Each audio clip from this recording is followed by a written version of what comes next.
वालेकुम। साजिद अब्बास मेरा नाम है। तो मैं सरहदी यूनिवर्सिटी का स्टूडेंट था। 2018 में हम लोग वहाँ से फारिग हो गए। तो ड्यूरिंग माई एजुकेशन मैंने सीपेक के साथ ऑलमोस्ट 2.5 ईयर्स मैंने काम किया है करोड़ हाइड्रो पावर प्रोजेक्ट पे। आपको पता है कि हमारे क्लासेस वैसे भी वीकेंड होते थे, तो सैटरडे संडे में वहाँ से छुट्टी लेके आता था। तकरीबन 1.5 घंटे का रास्ता था वहाँ से आते हुए। क्लास ज्वाइन करके फिर मैं वहाँ वापस प्रोजेक्ट पे आता था। हमारी रिहाइश वहीं पे होती थी। तो डैम कंस्ट्रक्शन पे मैंने तकरीबन 2 साल लगाए हैं। तो उसके बाद 18 में जो ही मेरा प्रोजेक्ट शुरू हुआ, तो आज हमारा प्रोजेक्ट भी हमारा जो ना फाइनल प्रोजेक्ट पे है। तो मेरा प्रोजेक्ट भी डैम से ही रिलेटेड था। तो ओवरऑल जो है ना 2 साल बाद में वहाँ से फारिग हो गया 2018 में। तो उसके बाद मैं दुबई गया था। तो ऑलमोस्ट 1.5 ईयर मैंने दुबई काटा है। उसके बाद फिर कोरोना की वजह से बैक करना पड़ा हमें। तो अभी कॉन्ट्रैक्ट मेरा एक्सपायर हो चुका है वहाँ पे, 2 साल का होता था। तो अभी यहाँ पे एनएलसी के साथ होता हूँ ATIM कॉलेज में। तो साथ पे आप लोगों को प्रोजेक्ट को सुपरवाइज करने के लिए थोड़ा सा टाइम मिला है। तो इंशाल्लाह प्रोजेक्ट जो होगा आप लोगों का यहाँ से आगे हम कोशिश करेंगे कि आप लोगों का प्रोजेक्ट बहुत अच्छे से कंप्लीट हो जाए। तो आइडिया है आप लोगों को कि प्रोजेक्ट असल में होता क्या है, ये जो है ना क्यों बनाया जाता है प्रोजेक्ट? सर प्रोजेक्ट होता क्या है? फाइनल ईयर में जो हम प्रोजेक्ट करते हैं, जो जिसके बगैर डिग्री कंप्लीट नहीं होती, वो होता क्या है और उसकी वजह क्या है जो हम प्रोजेक्ट को कंप्लीट करते हैं, इतना टाइम लगाते हैं? सर एक इंजीनियर के लिए प्रोजेक्ट बहुत ही अहमियत रखता है। सही है, क्योंकि प्रोजेक्ट में बेसिकली प्रैक्टिकल काम होता है सारा। तो मतलब हम टेक्नोलॉजिस्ट जो होते हैं ज़्यादातर 70% प्रैक्टिकल और 30% थ्योरेटिकल होते हैं। तो इसी हिसाब से मेरे ख्याल में प्रोजेक्ट ज़्यादा अहमियत रखता है। तो प्रोजेक्ट तो डेफिनेटली इम्पोर्टेंट चीज़ है। अगर लेट सपोज आप ऑनर्स नहीं कर रहे हो, आप डिप्लोमा में हो, तब भी अगर आप 3-4 प्रोजेक्ट्स कर रहे हो तो आपके फ्यूचर के लिए तो है ही अच्छा ये। लेकिन डिग्री के लिए क्यों वैलिड है इतना ज़्यादा ये प्रोजेक्ट? डिग्री के लिए हाँ, जिसके वजह में प्रैक्टिकल काम होता है ना सर। प्रैक्टिकल काम होता है प्रोजेक्ट में। प्रोजेक्ट बनाने के लिए सर प्रैक्टिकल काम का सर अंजाम देना होता है। इसलिए प्रैक्टिकल काम के बगैर तो सर इंजीनियरिंग मुकम्मल है। सिर्फ थ्योरी से थोड़ी ना काम चलता है सर। वो प्रैक्टिकल को समझने के लिए हम सर थ्योरी पढ़ते हैं, थ्योरी के बाद फिर प्रैक्टिकल करते हैं, प्रैक्टिकल में फिर प्रोजेक्ट को डिजाइन करते हैं। हम बात करते हैं सबसे पहले प्रोजेक्ट है क्या। प्रोजेक्ट को आप लोग मिनी थीसिस भी कह सकते हो। अगर हम मास्टर्स लेवल पे जाते हैं या MS लेवल पे या PhD लेवल पे, तो ये पूरा रिसर्च पेपर होता है। तो हम BS लेवल पे, यानी कि इसकी एक इनिशिएटिव है प्रोजेक्ट, जिसपे हमारी डिग्री कंप्लीट ही तब होती है कि हमने किसी चीज़ को फाइंड आउट करना होता है। हम अपनी फील्ड में जो काम करते हैं, अगर जो लोग काम नहीं भी कर रहे हैं, जो एजुकेशन से रिलेटेड हैं, इन सब का किसी न किसी के साथ वास्ता तो पड़ा रहता है। किताबों के साथ तो आपका वास्ता है ही है। किताबों में आपको बहुत सारी चीज़ें सीखने को मिलती हैं, जैसे कि सिविल इंजीनियरिंग में जो हमारा मोस्ट इंपॉर्टेंट है वो बिल्डिंग स्ट्रक्चर है। उसके बाद फिर रोड्स आते हैं, बहुत सारी चीज़ें हैं। हमने क्या करना होता है, सिर्फ किताबें पढ़ के वापस घर जाना नहीं होता। वो किताबें डिप्लोमा लेवल तक ठीक होती हैं। अब जब हम ऑनर्स लेवल पे आते हैं आगे, तो वहाँ पे क्या होता है कि आप लोगों ने सिर्फ पढ़नी नहीं होती है, प्रॉब्लम्स को एड्रेस करना होता है। अगर कोई चीज़ आपके सामने आ रही है, ठीक है, आप देख रहे हो पहले से, अगर कोई बीम को डिज़ाइन कर रहा है, ठीक है, आप उसी तरह उसको डिज़ाइन करते जाओगे तो आप में और डिप्लोमा ऑर्डर में फ़र्क क्या रहेगा? कोई वो डिज़ाइन कर रहा है, आप उसमें देखो, आप उसमें कोशिश करो कि इंप्रूवमेंट आप अपनी तरफ से लेके आ सको। ठीक है, अब प्रोजेक्ट में ऐसा होता है कि कोई भी ऐसी चीज़ जो ऑलरेडी एग्जिस्ट कर रहा है, ठीक है, उसके ऊपर आप थोड़ी सी चीज़ें उसके ऊपर आप ऐड करते हो, उसके ऊपर आप प्रोसेस करके जो है ना उसको थोड़ी सी इन फ्यूचर एनहांसमेंट की तरफ आप लेके जाते हो। मेन फील्ड में वो चीज़ें आप डिस्कस करते हो। अभी तो आपको सबको पता है बीम कैसे डिज़ाइन होता है, या डिज़ाइन नहीं भी, वो डिज़ाइन होने के बाद उसमें कंक्रीट कैसे डाली जाती है। जब हमें सारी चीज़ें, हमें तो ठेकेदार भी हमसे ज़्यादा शायद ठेकेदारों को पता होता है कि ये चीज़ें कैसे की जाती है। लेकिन मल्टी स्टोरी हम बिल्डिंग पे जाते हैं जहाँ पे प्री स्ट्रेस वगैरह इस्तेमाल होता है, वहाँ पे जाके वो हाथ ऊपर करके बैठ जाते हैं। उन सारी चीज़ों को एड्रेस करना, उन सारी चीज़ों के ऊपर वर्कआउट करना, ये हमारा मोटिव होता है। और ये प्रोजेक्ट इसी चीज़ का एक बेसिक इनिशिएटिव है, एक स्टेप है। प्रोजेक्ट में हमने क्या करना होता है, कोई भी एक चीज़, कोई भी एक टॉपिक हमने उठानी होती है, उस टॉपिक के ऊपर हमें वर्कआउट करना होता है कि ये टॉपिक असल में है इस तरह, इसके फ़ायदे इस तरह हमारे मास्टर में अप्लाई होते हैं। उसके बाद आगे हम जब जाते हैं तो इसके फ्यूचर में इसकी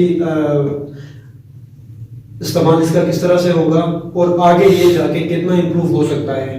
अब जैसे कि मैं आपको एक फ्लाइट की एग्जांपल देता हूँ, ठीक है। रिसेंटली वो काफ़ी पहले F-16 हम इस्तेमाल करते थे पाकिस्तान में डिफेंस के लिए, बढ़ते बढ़ते अब F-35 तक चला गया है जो अपनी जगह से टेक ऑफ करता है।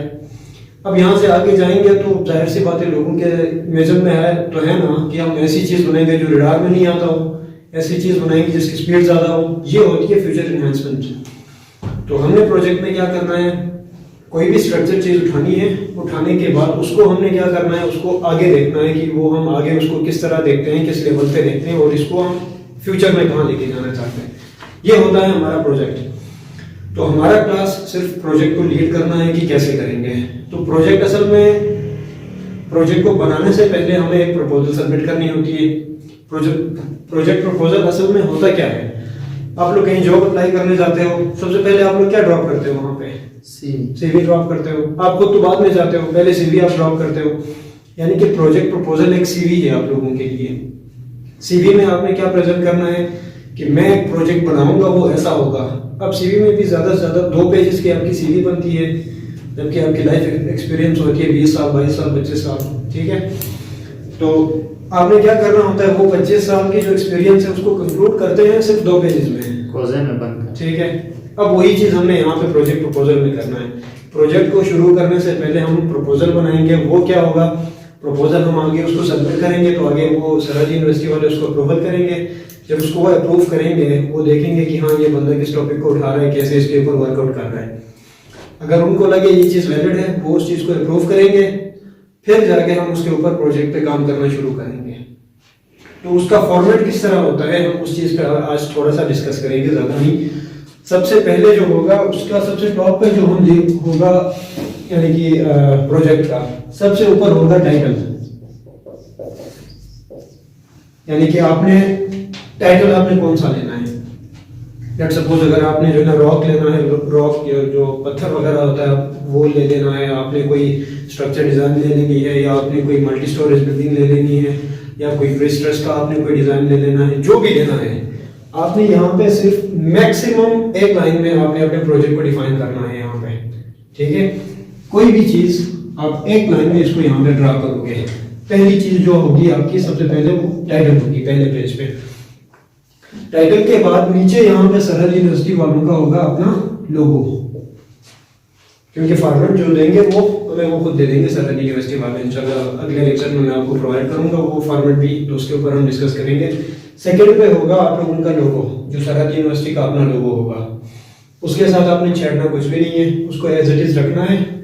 सबसे पहले जो टाइटल होगा आप लोगों का प्रोजेक्ट टाइटल, उसको लगा के नीचे आपने अपना लोगो दे सरहद यूनिवर्सिटी का है, उसको छोड़ के आप अगले स्टेप पे आएंगे। यहाँ पे होगा सेशन,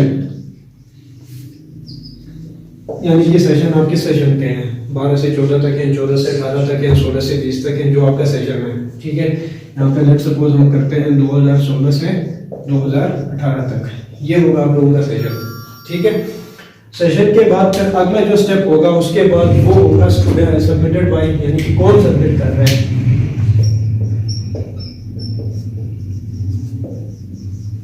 यहाँ पे स्टूडेंट्स आएंगे जो सबमिट कर रहे हैं, यानी कि पहला होगा स्टूडेंट नेम,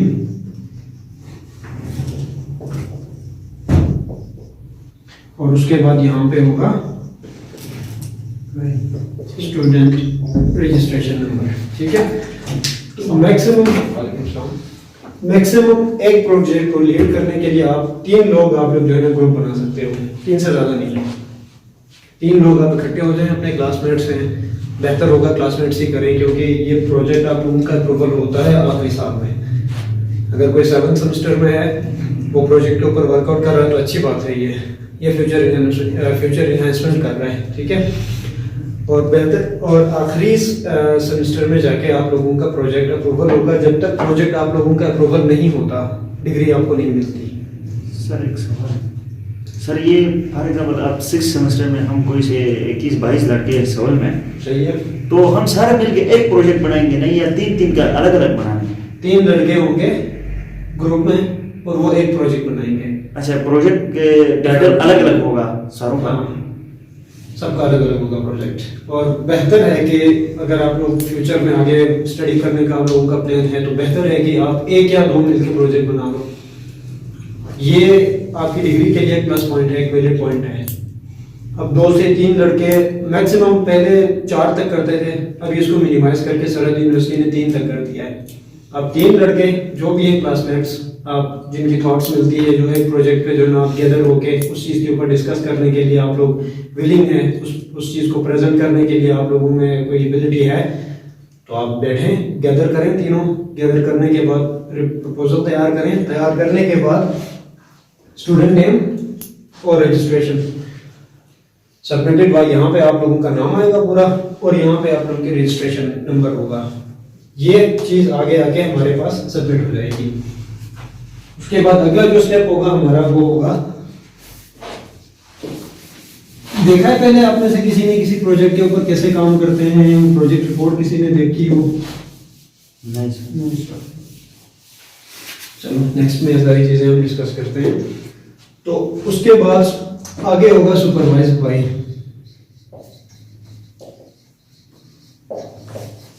यानी कि प्रोजेक्ट, कोई भी प्रोजेक्ट बगैर किसी सुपरवाइजर के कंप्लीट नहीं होता। आप लोगों का कोई तो सुपरवाइजर होगा जो आप लोगों को लीड कर रहा होगा। अब हम सब फ्रेश हो जाते हैं, जब हम बीएस में एडमिशन लेते हैं तो प्रोजेक्ट की तरफ हम जाते हैं तो वो चीज़ हमारे लिए बिल्कुल न्यू चीज़ होती है।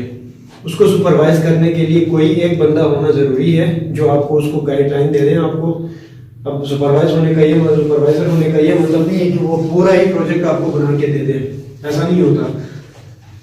जब प्रोजेक्ट बनाने के लिए बैठते हैं तो पता चलता है कि वो कितनी बड़ी बला है।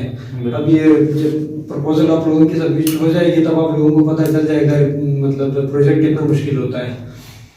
तो एक सुपरवाइजर होगा आप लोगों का, 2 भी रख सकते हो, बेहतर है अगर रखना चाहो तो ग्रुप वाइज भी रख सकते हो। सुपरवाइजर आप तो 3 लड़के होंगे ना ग्रुप में, वो तो 3 लड़के, लेट्स सपोज आप तीनों हैं, ठीक है, आप तीनों एक ग्रुप में हैं तो आप लोग एक सुपरवाइजर से कंसल्टेंट करोगे कि सर हमने ये वाला प्रोजेक्ट बनाना है, इसको हम इनिशिएट कैसे करें, इसको कंपाइल कैसे करें, डेटा हमारे पास है, इसको हम इंफॉर्मेशन में कैसे तब्दील करें, फ्यूचर इन्वेस्टमेंट आगे हम इसकी किस तरफ से जाएं, मैन फील्ड में हम क्या चीज़ गैदर करें, सारा डेटा तो आपके पास है। अभी आप लोगों ने मेरे ख्याल से सबने फील्ड में काम किया होगा ना? नहीं सर। तो आइडिया तो होगा कि वर्क किस तरह होता है। वो काम तो बनाया होगा ना घर पे, या नहीं बनाया है? बनाया है। उसमें तो आपने देखा तो सारा कुछ होगा कि घर पे हाँ खुदाई किस तरह करते हैं, फाउंडेशन किस तरह लगाते हैं, सारी चीज़ें तो आपने देखी होगी ना? अब अगर वही चीज़ आप प्रोजेक्ट में बना सकते हो इजीली, उसमें कोई मुश्किल नहीं है। अगर आप अपने घर का सारा निज़ाम उठा के, जो कंस्ट्रक्शन घर से की है, आपने पत्थर कितने मंगवाए, आपकी जो खुदाई हो गई, एक्सकवेशन हो गई, वो कितने क्यूबिक फीट में है या क्यूबिक मीटर में है, उसके बाद फिर आपने स्टोन मेसनरी किस तरह से की है, सारी चीज़ें अगर आप इसी को कंपाइल करोगे ना तो बस हो जाता है आपका। लेकिन इसको एक प्रॉपर चैनल के थ्रू आपने करनी होगी। वो प्रॉपर चैनल दिखाने के लिए आपने एक सुपरवाइजर को चूज करना होगा जो आप लोगों को हेल्प करेगा। वो सुपरवाइजर एक भी हो सकता है आपके टीचर्स में से, या 2 हो सकते हैं, कोई भी। अब वो सुपरवाइजर के रिक्वायरमेंट्स क्या क्या होनी चाहिए? सबसे पहले उसका नाम होना चाहिए सुपरवाइजर का, आगे उसका जो नाम है यानी कि XYZ जो भी है, उसके बाद फिर डेजिग्नेशन, और वो आपके इंस्टीट्यूट का होना जरूरी है, ठीक है?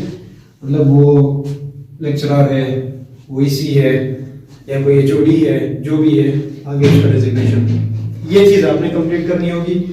उसके बाद जो उसके नीचे जो आता है, ये पहले पेज पे आएगा। ये सारा कुछ सिर्फ 2 पेजेस होते हैं प्रोजेक्ट प्रपोजल के, पहले पेज को हम डिस्कस कर रहे हैं। उसके एंड पे जो है ना इनका अपना फुटर होता है, जहाँ पे ये लोग सरहद यूनिवर्सिटी अपना नाम वगैरह जो है ना एक्स्ट्रा इस तरह से लिखते हैं, उसके साथ भी आपने छेड़ना नहीं है।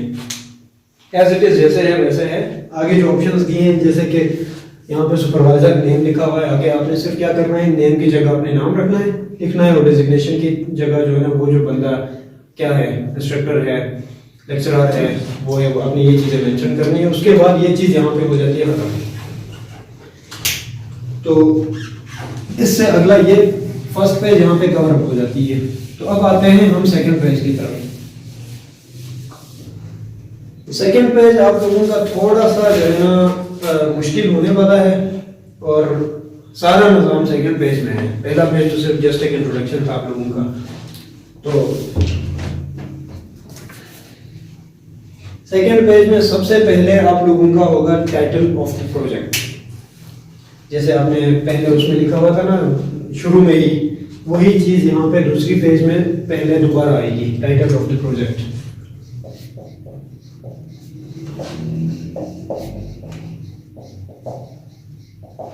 और ये मैक्सिमम नहीं बल्कि इसको हम ऐसा करते हैं कि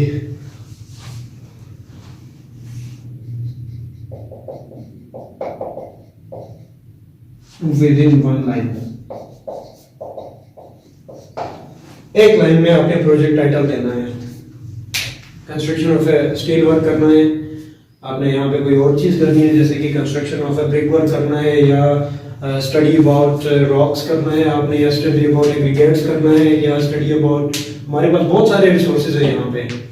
उन सब में से आप जो भी टॉपिक लोगे उसका टाइटल होगा एक ही लाइन में सिर्फ पहले, और ये होगा आप लोगों का पहला पॉइंट। उसके बाद दूसरा होगा main field of the project. Second,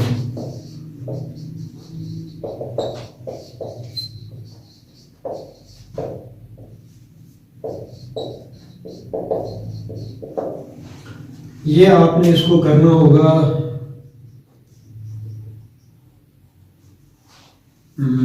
within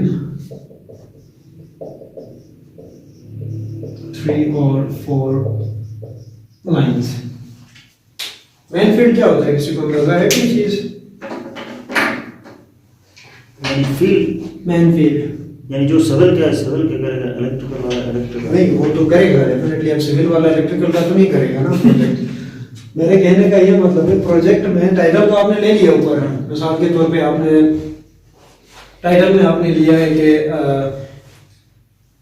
कोई भी आपने प्रोजेक्ट उठाया हो, जैसे आप कहते हैं कि study about rocks in GB, ठीक है, ये आपने टाइटल ले लिया है। अब मेन फील्ड में आप क्या लोगे, मेन फील्ड में क्या लिखोगे? ये चले इसको छोड़े, मेन फील्ड होता क्या है? स्पेसिफिक, वो जो जिसके बारे में आप, फॉर एग्जांपल कोई अगर डॉक्टर है तो वो स्पेशलाइज्ड एक ही चीज में स्पेशलाइज्ड होता है। हाँ। यानी ऑर्थोपेडिक हो गया, इस तरह मतलब मेन फील्ड वही हो गया ना, एक चीज को मतलब उठा के उस पर स्टडी करना। ठीक है, कोई और? मेन फील्ड नथिंग, पता नहीं सर। सही कह रहा है ये। मेन फील्ड का मतलब ये होता है कि आपने कोई टॉपिक उठाया है, उस चीज के ऊपर डिस्कशन।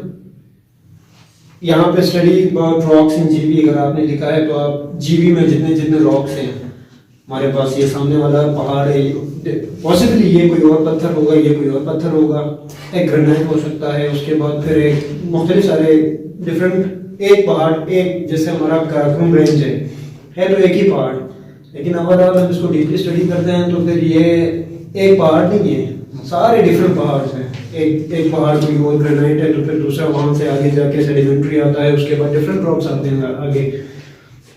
मेन फील्ड में आपने क्या करना है कि जो आपने जो टॉपिक चूज किया है, जो आपका टाइटल है, उस चीज के ऊपर बहस करना कि मतलब ये होता क्या है, ठीक है, किस तरह का है, और ये चीज यहाँ पे अवेलेबल किस तरह है।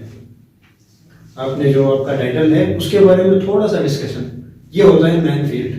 ज्यादा से ज्यादा आपने 3 या 4 लाइन आपको मिलेंगे इसको डिफाइन करने के। अगर आप प्रोजेक्ट में जाओगे तो कम से कम इस पे इसी एक मेन फील्ड पे ही आप 10 से 15 पेजेस लिख सकते हो, लेकिन यहाँ पे सिर्फ आपने 3 या 4 पेजेस लिखने हैं। उसके बाद है प्रोजेक्ट ऑब्जेक्टिव।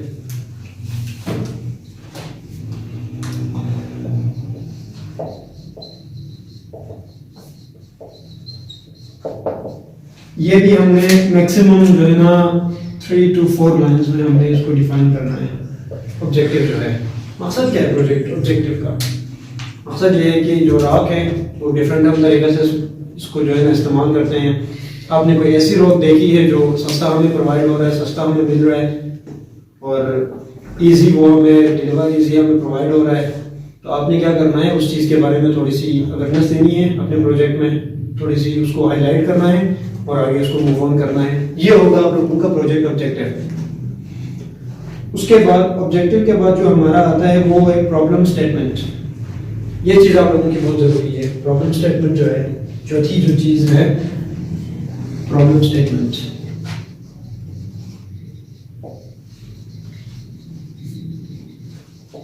ये भी तकरीबन 3 से 4 लाइन की ही हो रही है। यहाँ से आगे आपने जो जो चीज़ें करनी है 3 to 4 लाइन्स में आपने इसको डिफाइन करना है।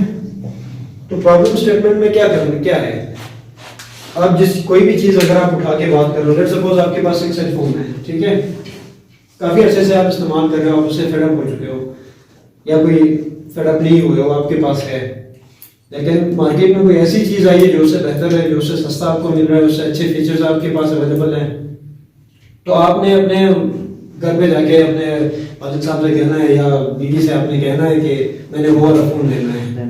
वो कहेगी हाँ ये इस फ़ोन का क्या हुआ, तो आप शुरू हो जाओगे इसमें ये मसला है, उसमें ये है, वो है, फलाना है, फिस्ता है, ठीक है। तो फिर वो कहेगी तो फिर तुमने कौन सा लेना है, डेफिनेटली आप कहोगे मैंने वो वाला लेना है, इससे वो इस तरह से बेहतर है, इससे वो कम प्राइसिंग में आता है, सारी चीज़ें। यानी कि कहने का ये मतलब है कि जो चीज़ एग्जिस्टिंग है वो तो आप यूज़ कर रहे हो, उसके ऊपर आपको अच्छा खासा गुर हासिल है। तो आपने क्या करना है, उसके अंदर जो प्रॉब्लम्स हैं कि इश्यूज उसके क्या आ रहे हैं, वो एक्सपेंसिव है, उसको कैरी करने में मसला है, आगे जब आप उसको कंस्ट्रक्शन करते हो तो फिर बाद में आगे जाके जो है ना उसकी वो ड्यूरेबल नहीं है, वो वाटर को एब्जॉर्ब करता है, बहुत सारे इश्यूज होते हैं। वो सारी चीज़ें आपने इस चीज़ में यहाँ पे एड्रेस करनी होती है। अगला सिमुलेशन टूल्स, यानी कि सिमुलेशन टूल्स किसको कहते हैं, पता है किसी को? उसके लिए जो जरूरत चीजें जरूरी चीजें यानी कि कौन कौन सी सिमुलेशन टूल्स या सॉफ्टवेयर इसको हम कहते हैं। सिमुलेशन टूल्स में हम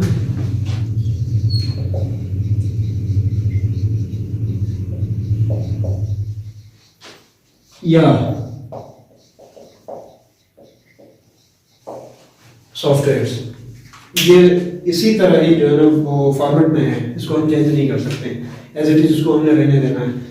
कहना ये चाह रहा है कि कोई ऐसी आप सॉफ्टवेयर वगैरह इसमें इस्तेमाल कर रहे हो, जैसे अगर आप लोगों का रॉक का प्रोजेक्ट है तो फिर उसमें कोई सॉफ्टवेयर इस्तेमाल कर रहे हो, आप कोई सॉफ्टवेयर उसमें इस्तेमाल नहीं हो रही है। अगर लेट सपोज आप किसी डिज़ाइन की तरफ जाते हो तो वहाँ पे आपका ऑटोकैड इस्तेमाल हो सकता है, वहाँ पे प्राइमवेरा इस्तेमाल हो सकता है, यहाँ पे ये बहुत सारे सॉफ्टवेयर हैं जो सिविल इंजीनियरिंग से रिलेटेड है, वो सारी चीज़ें वहाँ पे इस्तेमाल होती हैं। अगर लेट सपोज अगर वो इस्तेमाल कर रहे हो, यहाँ पे आपने वो चीज़ें प्रेजेंट करनी है। 3 से 4 लाइन इसके भी है, मैक्सिमम 4 लाइन है, बाकी 2, 3, 4 इतना आप कर लो, ये एक्सेप्टेबल होता है। उसके बाद सबसे जो इम्पोर्टेंट चीज़ आता है फिजिबिलिटी रिपोर्ट।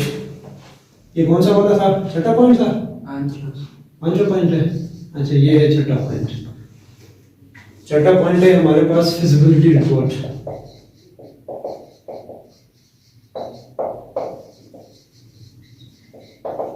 ये भी 3 से 4 लाइंस में ही इसको आपने एक्सप्लेन करना है। क्या होता है फिजिबिलिटी रिपोर्ट?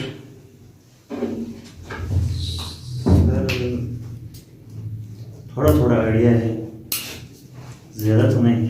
खैर है, जो है बोल दो। वो बोलो यार, पता है। फॉर एग्जाम्पल सर, अगर हम कोई भी प्रोजेक्ट शुरू करते हैं उससे पहले वहाँ पे जाके एनालिसिस करना है कि फॉर एग्जाम्पल अभी एक प्रोजेक्ट है नोटेक का, सही है, तो वहाँ पे कोई सेंटर ले रहे हैं सिलाई का। हाँ बिल्कुल तो है। सबसे पहले वहाँ जाके हमें ये देखना है कि भाई ये इस बंदे के पास क्या ये सेटअप है, क्या ये ट्रेनर है, इसके पास अपना सेटअप है, मशीन वगैरह, ये सारे मेरे ख्याल में फिजिबिलिटी रिपोर्ट में आते हैं। एग्जैक्टली यही चीज़ है feasibility report. Basically project management किसने पढ़ा है आपने से? प्रोजेक्ट मैनेजमेंट पढ़ा है ना, डिप्लोमा में तकरीबन 2 किताबें हमने डिप्लोमा में पढ़ी हैं, बीएस में हमने 4 किताबें पढ़ी हैं मैनेजमेंट की। तो फिजिबिलिटी रिपोर्ट आप नॉर्मली आप इस तरह कह सकते हो, अगर इन आसान अल्फाज में अगर कहते हैं कि तहकीकात किसी भी चीज़ को लेने से पहले, ठीक है, आप देख लो उसमें कि अगर हम इसमें रॉक्स की अगर हम फिजिबिलिटी रिपोर्ट तैयार करें, तो अगर आप ऐसी जगह रॉक की फिजिबिलिटी रॉक प्रोजेक्ट लगाने की बात कर रहे हो जहाँ पे रॉक एग्जिस्ट ही नहीं करता, थर में अगर आप रॉक्स के ऊपर स्टडी कर रहे हो, रॉक्स को सजेस्ट कर रहे हो लोगों के लिए, ये तो कोई सेंस नहीं हो रहा है ना। या यहाँ पे गिलगित में आके आप कह रहे हो कि ईंट वाली प्रोजेक्ट हमने देनी है, ये करनी है, कहाँ से बट्टी लेके आओगे?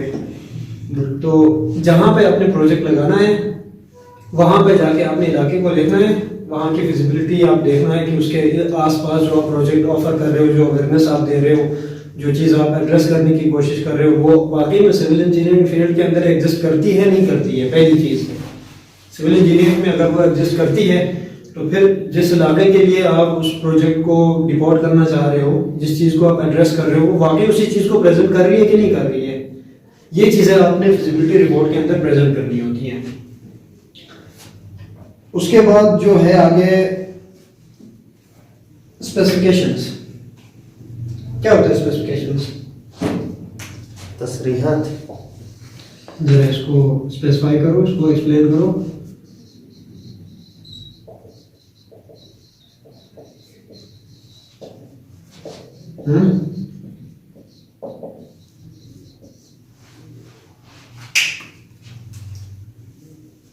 बताइए सर। एक्सप्लेन कर लो ना थोड़ा सा। ये स्पेसिफिकेशन को स्पेसिफिकेशन बेसिकली ये हुआ ना सर, फॉर एग्जाम्पल अगर हम ये रूम बना रहे हैं, हाँ, तो अब ये दरवाजा है, हम ये कह सकते हैं कि दरवाजे में ये लकड़ी इस्तेमाल हुई है। सही है। तो अब उस वो क्या है, लकड़ी, हाँ, लकड़ी के अंदर क्या खुसूसियात है, हम उसको स्पेसिफाई नहीं कर रहे, बल्कि ये बता रहे हैं कि लकड़ी इस्तेमाल हुई है, इसको स्पेसिफिकेशन कहते हैं। मोबाइल लेने से पहले आप लोगों ने कभी वेबसाइट में चेक किया है कि मोबाइल के अंदर स्पेसिफिकेशंस क्या हैं? या आप कंप्यूटर खरीदने जाते हो, क्या पूछते होंगे कि इसके अंदर स्पेसिफिकेशंस क्या हैं? खसूसियात स्पेसिफिकेशंस। वो कहता है कि इसके अंदर 1000 GB की हार्ड डिस्क है, 2 GB रैम है, उसके बाद ठीक है ये Core i5 है, ये 3rd जनरेशन कंप्यूटर है, सारी चीज़ें एक्सप्लेन करता है ना। अब यहाँ पे जो आप प्रोजेक्ट इसको आप प्रेजेंट कर रहे हो सामने आके, उस प्रोजेक्ट के अंदर उसकी खुसूसियात क्या हैं, उसको आपने वो तो उसके ऊपर आप इतना टाइम लगा के उसके ऊपर स्टडी करके उसके ऊपर आप जो है ना प्रोजेक्ट को प्रेजेंट तो कर रहे हो।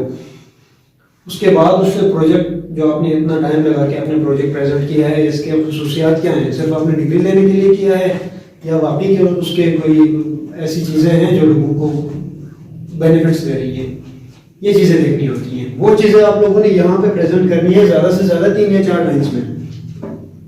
अब एंड पे आता है 8वें पे जो सबसे इम्पोर्टेंट है, फ्यूचर एनहेंसमेंट।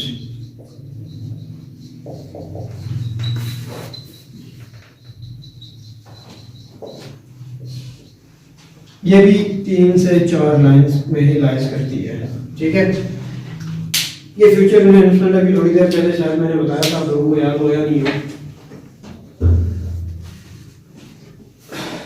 ये ऐसी चीज है जो आप प्रोजेक्ट बना रहे हो, उसके मुस्तकबिल में क्या है कि अगर आपने अभी रॉक को कोई डिफाइन किया है तो फिर आप कह रहे हो कि रॉक अगर आज से 10 साल बाद इसी रॉक को जो है ना यहाँ पे जब मल्टी स्टोरी बिल्डिंग बनाएंगे वहां पे इस्तेमाल हो जाएगी, यानी कि प्रेडिक्शन क्या है कोई चीज, एनहेंसमेंट।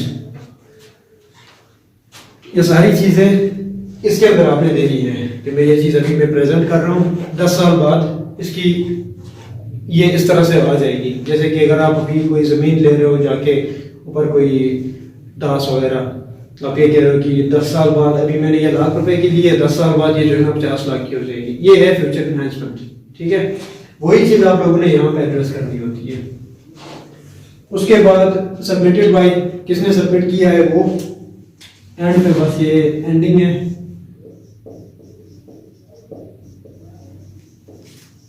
अब अगर 3 लोगों का ग्रुप है तो वहां से एक लड़की ने जिसको प्रेजेंट किया होगा उसका नाम, रजिस्ट्रेशन नंबर आगे आएगा, फोन नंबर आएगा उसका, उसके बाद ड्यूरेशन आपने कितने अरसे में इस प्रोजेक्ट को कंप्लीट किया है,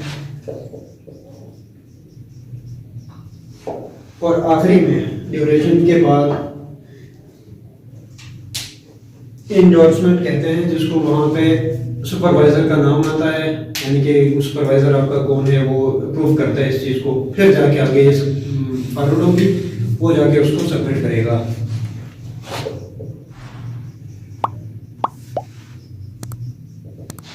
यहाँ पे सुपरवाइजर का नाम आएगा, यहाँ पे डेट आएगी और यहाँ पे सिग्नेचर आएगी, और उसके बाद एट द एंड आखिरी में दोबारा से इनका फोटो होगा, उसको आप लोगों ने छेड़ना नहीं है। तो ये चीज़ है आप लोगों की प्रोजेक्ट प्रपोजल। इसी चीज़ को प्रेजेंट करने के बाद हम यहाँ से आगे जाके प्रोजेक्ट के ऊपर वर्कआउट करेंगे। तो अगली क्लास में हम प्रोजेक्ट को लेकर डिस्कस करेंगे, और ये फर्दर जो इंडिविजुअल टर्म्स हैं इनको हम डिटेल डे बाय डे इनको डिस्कस करके आप लोगों के लिए आसानी हो जाएगी इससे।